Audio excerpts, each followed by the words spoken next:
Hey guys, Saf here with another Raid Shadow Legends video, and I haven't done a free-to-play video for a while because, I'll be honest, I've been bad. I haven't really been playing much of the free-to-play because I just have not had time. We've had so much content to cover over the last week or so with new champions, end of that kind of period, pre-anniversary event. We've got these new champions coming out, and of course, hard mode dungeons. So I just haven't really had the time to kind of play my account. I did do some work since the last video, so we're going to cover a little bit of what I have been trying to focus some of my effort on, and I will start, playing a little bit more on my free-to-play once I've got some of my Spider 10 and Hard Fire Knights and all these kind of things sorted on my main account. If you want to learn more about the latest patch, I did release a patch notes video. I did it in two parts. Part 1 was the champions and part 2 was the dungeons. Check out that video that was released a few days ago, and that contains all the information about the bosses and my own personal experiences testing them now that I've had a chance to actually play test them, because I don't actually have test server access, so everything I do is like the common player, have to do it in live. I'm just going to give you a quick overview of where I'm at on the account. I haven't really progressed an awful lot. I haven't had a play. We're going to pull my sacred shards and hope we get something interesting, and we got 2 of these mortal soul stones. We had 3 from the free pack. We're going to pull these as well. So the first thing I really want to talk about is the fact that I actually 60'd Mr. Dicey over Gembo the Dishonored. I decided in the end that my arena team really required me to lose the requirement for Spirit Host. For a while, I've been running Diabolist as my main speed champion. Right now, it's currently at 244. If I 60'd my Diabolist, I could get all the way up to about 290 speed in my current potential max build.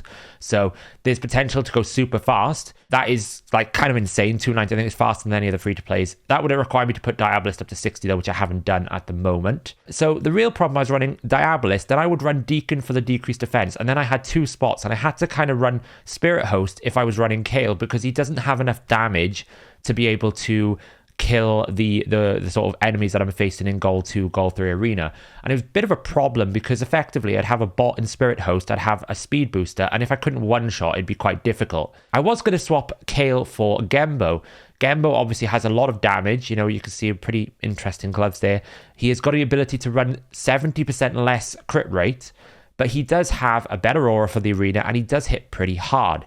But the problem is we're still in that same boat, right? You still need the Spirit Host, because although he gives himself increased crit rate and increased crit damage, he doesn't give himself increased attack, which is very important. It's 50% more attack. It's such a big buff to have in certainly a speed team style arena team where you go first, you either kill them or you lose. We also haven't really thought about using any sort of control champions, and we do have a couple of options. We've got Hoscarol with his booked 75% chance to stun, and if we then stun, we also get 15% more damage, so that's like 50% attack buff and 15% more damage.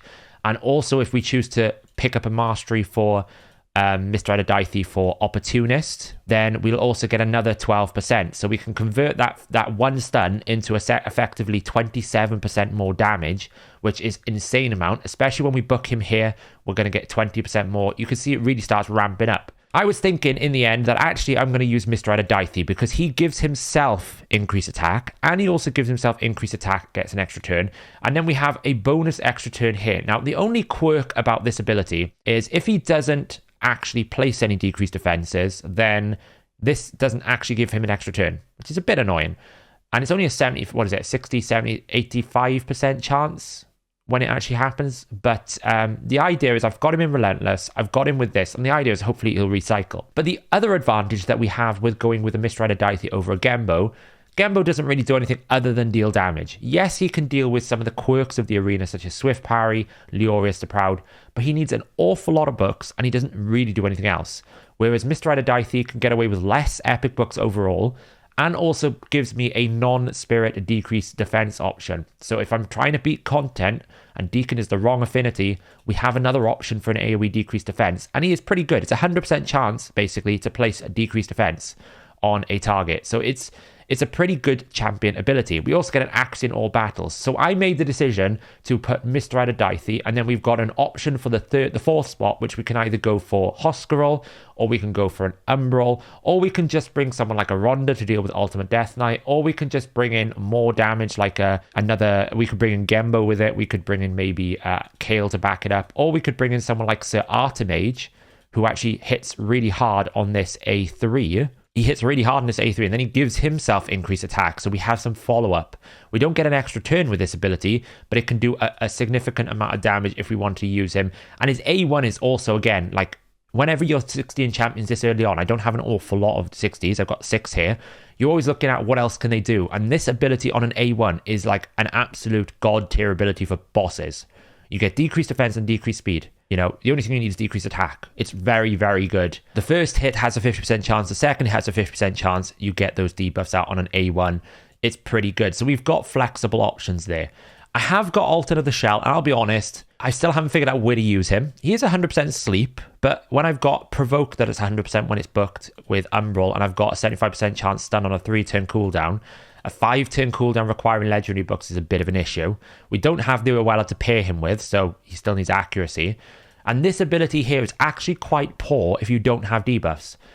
You don't get any healing, you don't get any shield if there is no debuffs. You just get an attack, and the attack is actually quite low damage. So it's kind of like you actually need the debuffs to go on him, and you have to balance then how many debuffs can I accept, and how many can I take, and how much can I do. Like, he'll probably be quite good for like Dragon. When we take those poison debuffs, he comes in with the A2, fully heals himself, gives himself a chunky shield, and does some damage, and then we get a backup decreased defense. So I think he's still going to be useful for my account, obviously acquiring him from the champion training event. I just haven't found a use for him just yet. So yeah, so that's kind of like where we're at. In terms of Doom Tower, I haven't really put much effort into trying to beat Bommel, but Evil Eye Masteries are kind of ruining me. Once I get more War Master Masteries, that is what I'm working on, really. I mean, that's basically what I'm working on at the moment. Is I'm doing the mastery grind that a lot of the other challenges have completed. I'm not really pushing the leaderboards anymore because it was tiring me out and it was putting me under too much anxiety and too much stress. So I'm just playing this like a normal person would experience Raid, and it's educated my brain so that when I'm making content pieces for the community, when I'm making videos, I'm actually pairing my mindset of, okay, well, how does my main think about it? When we're looking at Supreme Hellhades, how is my main thinking about that? Does that actually make sense? And then I'm pairing it with my current free-to-play mentality of, I don't have much options. My resources are limited. I can't just spend whatever I want. How does it work? How do I beat content? So it's actually, that was the main goal of when I created the free-to-play, was actually to refocus my brain into an average Raid player, because my main account is very strong. I can do whatever I want. I've got enough resources. It's really kind of like, if I want to make another 60, I can do it in 5 seconds. Whereas this account, if I want to make another 60, it's an investment and it has to be planned. So right now we are just grinding. We're grinding masteries. We've got basically nearly the tier 6 masteries on everyone. We're getting closer. Deacon is very close. Coffin Smash has got his Giant Slayer. We're working on Mr. Adaithi. Arogrim doesn't really need as much masteries. We're going to build him eventually for soloing dungeons. That's his goal. We're going to have Kale then kind of be a campaign farmer for a while and in clan boss. And then hopefully we'll start transitioning champions into more specific roles. What we're really looking for is that ally protector. That one champion right now that is stopping me from really pushing clan boss into a new tier. Right now I'm still hitting brutal. You can see I haven't hit it in a couple of days. Everyone has moved on to nightmare and starting to look at ultra nightmare. So I really need to get a move on. But until I get that ally protector, it feels kind of rough. It feels kind of like my team is Deacon paired with Coffin Smasher. That gives me the decreased defense, decreased attack pairing. We have Hoscaril in there for this increased defense, which will be able to speed tune and deal with the stun eventually. And then we also have Kale in there because he's obviously 60 with poisons. And that like last spot is kind of flexible at the moment. It's like that's where the ally protector needs to go. So hopefully from the 2 sacred shards we get today, we get something of an ally protection nature. I will then put at the end of this video the rest of the shards. I'm going to pull all my shards this weekend. We'll see what else we get. So let's start off first with basically pulling these soul stones. I've not really put anything else in here. I'm not putting Altan in there, to be honest. I could just take them out. It doesn't really matter. Here, I would like to keep these 3 still. I think they're still good. Although I'll take Arogrim out for now, and I think I'll put Mr. Adaithi because he's now 60. Here, we're just looking for Coffin Smasher. I didn't really play enough to get the Kale path done, so Kale doesn't have souls. Let's see what we get. Probably going to be rares, because tier 1 souls are rares. It's a Confessor, actually quite a decent rare. I didn't realize it was 100% AoE decrease accuracy. We do get a gold. It's a Gerp Tuck. Ugh, that's rough. That is rough. We do also have like a Cantor Soul ready, a Sigmund. A 6-star Doom Priest is just sitting there waiting to be used. 6-star Doom Priest. Right then, what are we going to get? We want an ally protector. Someone like a Korrigar, a Kyoku. We take a Taragi. We would take any ally protector at this point. Please, just give me an ally protector. Please. Okay, here we go. Here we go. Okay, first one's an epic. She's actually not a bad epic. She's very good at poisoning. You get a lot of poisons. You get heal reduction and decreased accuracy. And then you get leech. She's not terrible, but she's not the ally protector I want. And finally, are we going to pull gold? No. It's Coffin Smasher's brother. This account is cursed for champion pulling. Burgoth is very good as a provoker, but I've got Umbral. He's nowhere near Umbral's level, right? You know, you've got an AoE, what is it? 60% chance. Umbral's 100% for 2 turns. He's good for faction wars, though. He's good for faction wars, but it's not the protector that we wanted. Rough going. We will get some energy here. Big shout out to Jessica in my community who basically got me a free Sacred Shard from this referral. Big shout out. But unfortunately, it was a Burgoth. So yeah, I'm going to keep grinding this account a bit more now. Hopefully we can start progressing again. I've still got a lot of content on the main to do to prep and help you guys try and beat some of these dungeons. Some of them are a bit bugged at the moment. I've been into detail in the specific patch notes video. But yeah, the quest for a legendary champion on the free-to-play continues. Pretty much even just an ally protection continues. I'm now going to basically jump forward like a day and a day after. I'm going to record the shard pull videos on the times 2 events because obviously we've got times 2 every single week, every single day this weekend. And then we'll see what we get from there. Maybe we'll get something out of the Void or the Ancient Shards. One can dream. So it's day 2, we have got the Void Shards now, and we've also got this Immortal Soulstone. I'll be honest, I missed the picking up the pack on the first day of the free pack we got. So unfortunately, I missed out on an opportunity for another ×2 Sacred, but I can always get it on the next event, right? It's not the end of the world. I've still got to do 2 more of my referral accounts as well on my free-to-play. But we're going to pull the 3 Void Shards here, and we're also going to pull the Tier 2 Stone. We'll see what we get out of that, and we're going to crack on. So let's pull these 3 Void Shards. Again, Ally Protectors are what I'm looking for here. Please decide. Something like a White Dryad Nia would be great. We get an Epic. Okay, Asala the Mourner is a great pull. Really, really good, right? You get an AoE decrease attack, an increased attack. You get an AoE revive. Like, if I was having a Jamasa in my account, if I used Jamasa, she would replace Jamasa. We get an Aura in Doom Tower, and we also get a decrease in the A1. That's a massive pull for an account in an early progression. The only downside to Asala is she likes to do this ability even when there is no one to revive. So the buffs are really good. So it's kind of like it's a trade. If you don't need the revive, then the buffs are great. But the moment you need the revive, it's on cooldown. But a really good champion. She does love a book, though. She loves a book on that A2. Really brutal. But that's a great start. That's better than the Sacreds. What else are we going to get? So we get a normal. We get a fanatic. Actually not a bad champion. We get a 50% increased attack and a remove buff.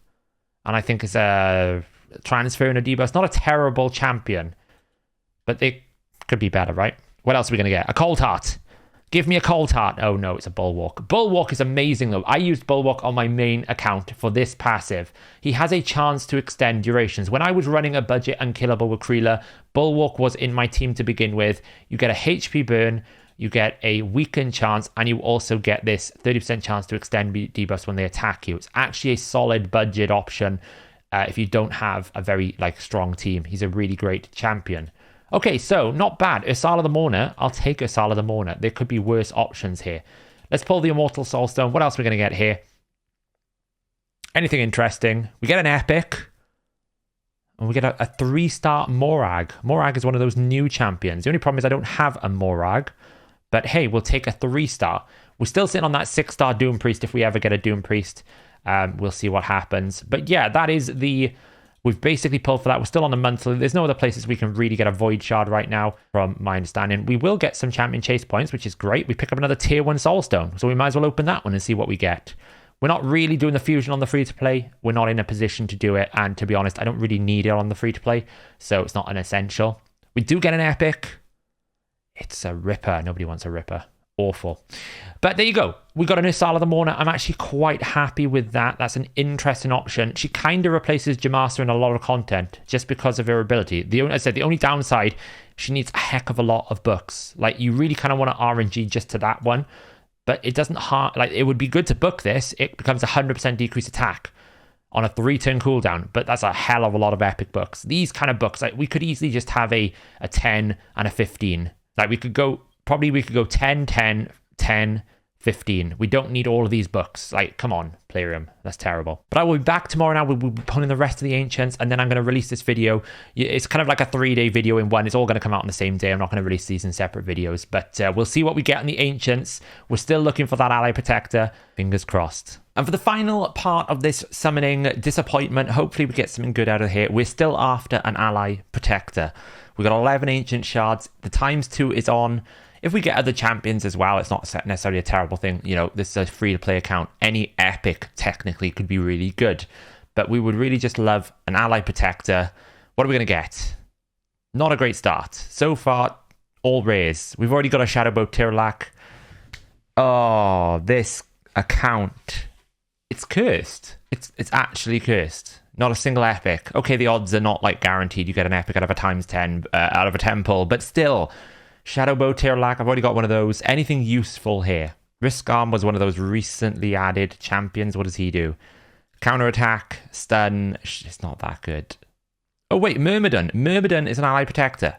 Myrmidon is an Ally Protector. Okay. We got an Ally Protector, but I don't know how useful it's going to be. We could make it work. That's interesting. Okay, so that's positive. One more Ancient Shard. What are we going to get? Please be an epic. It's a rare. It's a pretty good rare, Purgator, but it's a rare.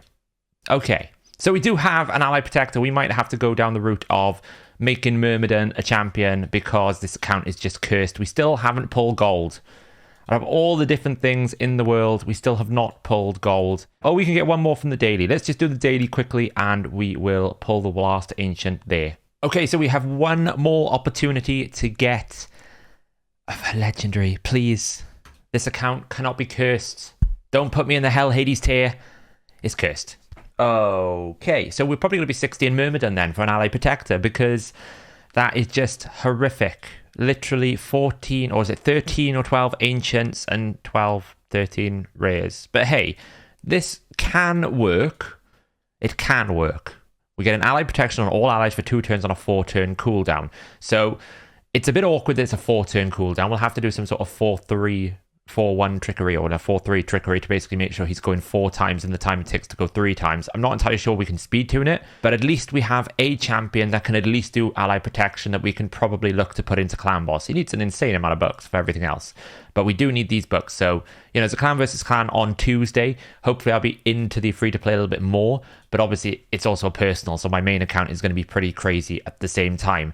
But there you go, guys. That is the free to play shards. I am totally cursed. Odd one, YST, Dead with Jedi. You crazy fools who are pulling legendary champions. Share the love. Me and Hellhades. Even Never hasn't had a legendary pull either. Please give us some love.